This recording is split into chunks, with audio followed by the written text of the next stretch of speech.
মৌলভীবাজারের শ্রীমঙ্গল উপজেলার সদর ইউনিয়নের উত্তরসুর এলাকায় শ্রীমঙ্গল ক্লাবে বিপুল পরিমাণ অবৈধ বিদেশি ব্র্যান্ডের মদ জব্দ করেছে বাংলাদেশ সেনাবাহিনীর সদস্যরা।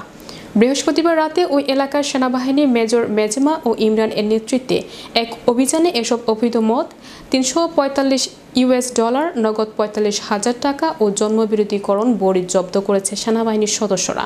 এই সময় সেনাবাহিনী হাতে নাতে আটক করে উপজেলা আশ্রয়ন ইউনিয়নের হারিকান্দা এলাকার অমলেন্দুর পালের ছেলে ও উপজেলা আওয়ামী লীগের সহপ্রচার ও প্রকাশনা সম্পাদক মিঠুন পালকেও। এ সময় উপস্থিত ছিলেন সহকারী কমিশনার ও নির্বাহী ম্যাজিস্ট্রেট সালাউদ্দিন বিশ্বাস। পরে মিঠুন পালকে শ্রীমঙ্গল থানা পুলিশের হাতে সোপর্দ করা হয়। এ ব্যাপারে সেনাবাহিনী মেজর মেজমা জানান, মিঠুন পাল গতকাল মদ পান করে সবুজ বাগ এলাকায় মানুষের উপর হামলা করে। পরে সেও এলাকাবাসীর হাতে জখমপ্রাপ্ত হয়।